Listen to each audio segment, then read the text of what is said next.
सबको जय मसीह। फिर से एक नए एपिसोड में आपका स्वागत है।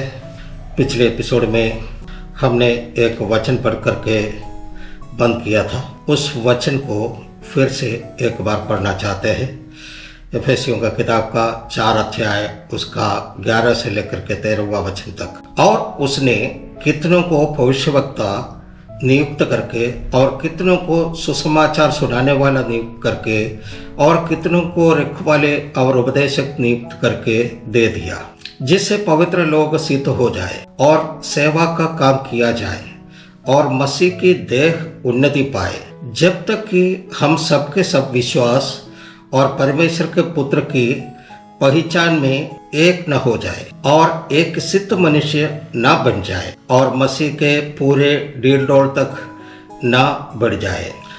भविष्यवक्ता, सुसमाचार सुनाने वाला, रखवाले, उपदेशक, इन सारे लोगों को कलीसिया का बढ़ोतरी के लिए रखा गया है। ये नहीं कि IPC, AG, Sharon, church of God ऐसे बहुत सारे संस्थाएं हैं, तो ये सब संस्था का बढ़ोतरी के लिए नहीं बल्कि कलीसिया का बढ़ोतरी के लिए रखा गया है, कोई स्वार्थ लाभ के लिए नहीं है। हालेलुया। एक उदाहरण देते हैं। मान लीजिए एक संस्था का नाम से बहुत सारे गाड़ियां हैं। एक एक गाड़ी के लिए एक एक अलग अलग ड्राइवर है। कोई भी ड्राइवर ये नहीं बोल सकता है कि ये गाड़ी मेरा है। ठीक वैसे ही भविष्यवक्ता, सुसमाचार सुनाने वाला, रखवाले, उपदेशक, इन सारे लोग ये नहीं बोल सकता है कि कलीसिया उनका है, बल्कि ये लोग कलीसिया के लिए है। हालेलुया। एक वचन पढ़ते हैं 1 कुरिन्थियों 12:7 में, किंतु सबके लाभ पहुंचाने के लिए हर एक को आत्मा का प्रकाश दिया जाता है। 1 कुरिन्थियों 12:12 में इसे लिखा है, क्योंकि जिस प्रकार देह तो एक है और उसके अंग बहुत से हैं और उस एक देह के सब अंग बहुत तो होने पर भी सब मिलकर एक ही देह है, उसी प्रकार मसीह भी है। कुरिन्थियों का 1 कुरिन्थियों 12:13 में ऐसे लिखा है, क्योंकि हम सब ने, क्या यहूदी हो, क्या यूनानी, क्या दास, क्या स्वतंत्र, एक ही आत्मा के द्वारा एक देह होने के लिए बपतिस्मा लिया है और हम सबको एक ही आत्मा पिलाया गया है। ये वचन पहले भी पढ़ चुका है और हम ये देखेंगे कि कलीसिया का सेवकाई के बारे में कुछ बातों को बताना चाहते हैं। 2 कुरिन्थी 5 अध्याय 20 और 21 वचन में हम आते हैं, सो हम मसीह के राजदूत हैं, मानो परमेश्वर हमारे द्वारा समझाता है। हम मसीह की ओर से निवेदन करते हैं कि परमेश्वर के साथ मेल मिलाप कर ले। जो पाप से अज्ञात था उसी को उसने हमारे लिए पाप ठहराया कि हम उसमें होकर परमेश्वर की धार्मिकता बन जाए। कलीसिया का सेवकाई मेल मिलाप का सेवकाई है। पास्टर पानी जैसे नहीं बल्कि कार्बोहाइड्रेट जैसा बनना चाहिए। पानी में 2 भाग होता है, एक है हाइड्रोजन, दूसरा है ऑक्सीजन। हाइड्रोजन का 2 भाग और ऑक्सीजन का 1 भाग मिलकर के वो पानी बनता है। पानी का मॉलिक्यूल्स जो है दूसरे पदार्थों से कनेक्ट नहीं होता है, लेकिन कार्बोहाइड्रेट ऐसा नहीं है।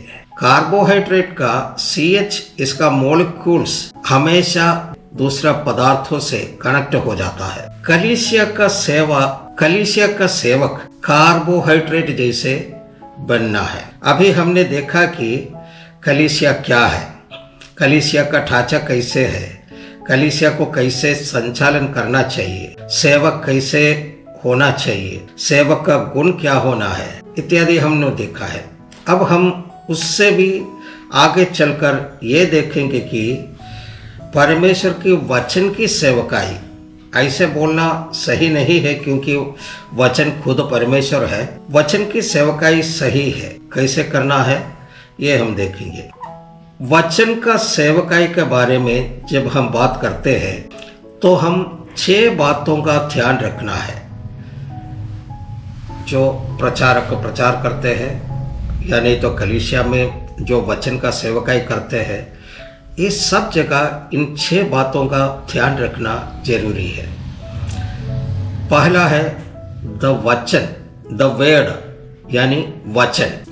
दूसरा है जनता यानी लोग, the people who are being ministered. तीसरा है सेवक, द मिनिस्टर। चौथा है वचन की सेवकाई से होने वाला गति विज्ञान, the dynamics of ministry of the word. पांचवा है वचन का प्रस्तुति, एप्लीकेशन ऑफ द वर्ड। छठा है प्रतिक्रिया यानी कि evaluation of the ministry and the response. तो ये 6 बातों का ध्यान रखना है जो वचन का प्रचार करते हैं या नहीं तो कलीसिया में वचन प्रचार करते हैं, पब्लिक में प्रचार करते हैं। इन सब बातों का ध्यान रख करके प्रचार करना जरूरी है। पहला वचन, वचन क्या है इसके बारे में शुरुआत में ही बता दिया है, सो और आगे बताने का जरूरत नहीं है। उदाहरण के लिए हम सब जानते हैं एक डॉक्टर के और मरीज के बीच के रिश्ते को। आजकल उसका कोई महत्व नहीं देते हैं क्योंकि आजकल चिकित्सा एक कारोबार बना दिया है, लेकिन पहले ऐसे नहीं था। डॉक्टर के और मरीज के बीच में एक गहरी रिश्ता हुआ करता था। इसका 2 पहलू होता है। पहला है चिकित्सकों को मेडिकल काउंसिल का एक प्रोटोकॉल, संलेख का पालन करना पड़ता था। मान लीजिए चिकित्सा के दौरान किसी खास माने वीआईपी मरीज का मृत्यु हो जाती है। आजकल के ज़माने में डॉक्टर के खिलाफ जांच कमेटी बैठता है, कैसे मरीज का मृत्यु हुआ है ये देखने के लिए। जांच कमेटी पहले ये देखता है कि वो मरीज का चिकित्सा जो मेडिकल काउंसिल का प्रोटोकॉल के अनुसार हुआ कि नहीं। अगर उस प्रोटोकॉल के अनुसार है तो डॉक्टर के ऊपर कोई कार्रवाई नहीं होती है। अब दूसरा पहलू ये है, अगर ये डॉक्टर सेवा भावना के साथ काम करने वाला है तो उस डॉक्टर का और मरीज का बीच में एक गहरा संबंध कायम हो जाती है।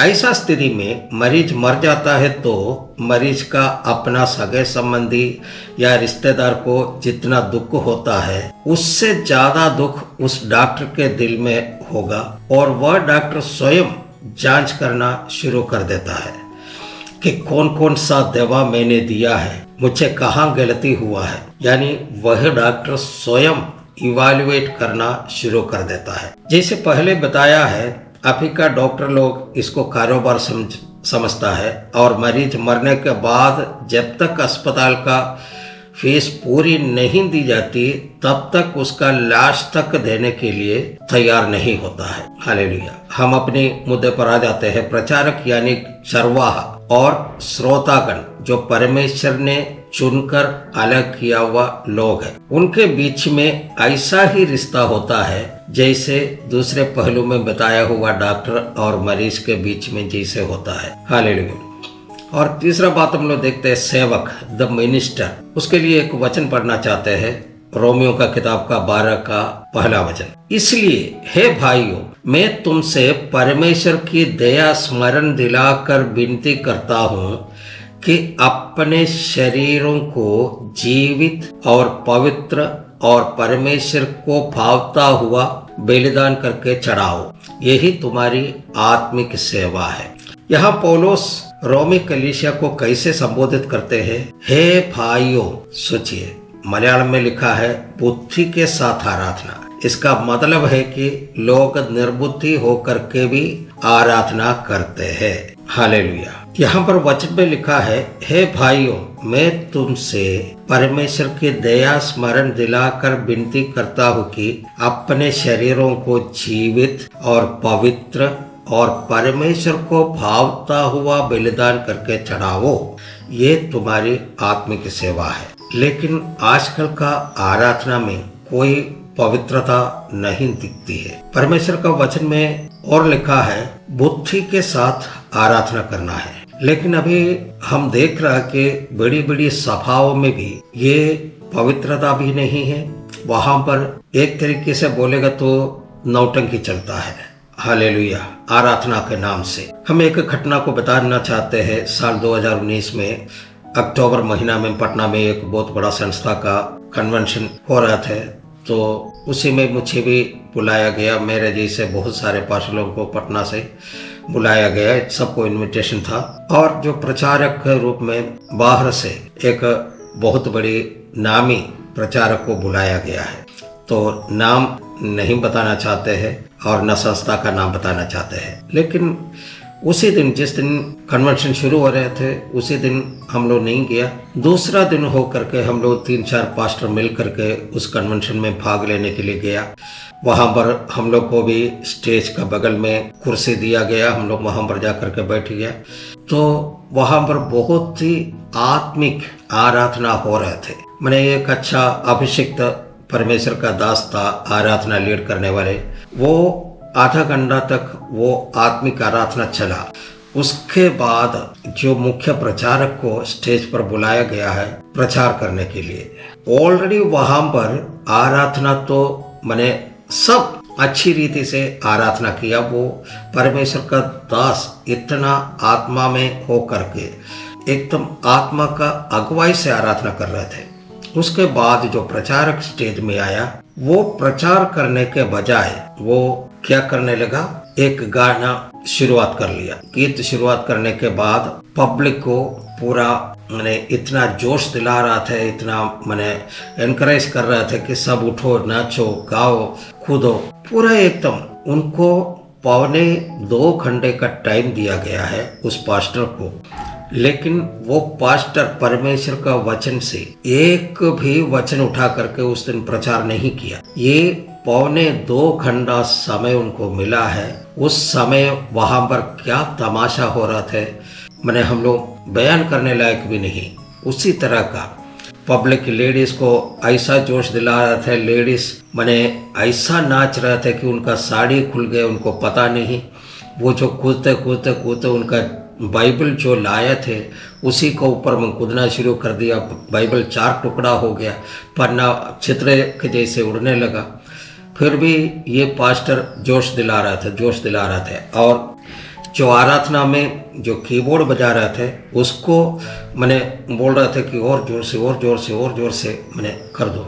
वो बेचारा करते करते 1.25 घंटा लगातार रिदम बजा करके कर रहा है। हम कहते ये कोई आराधना नहीं है, ये केवल नौटंकी है।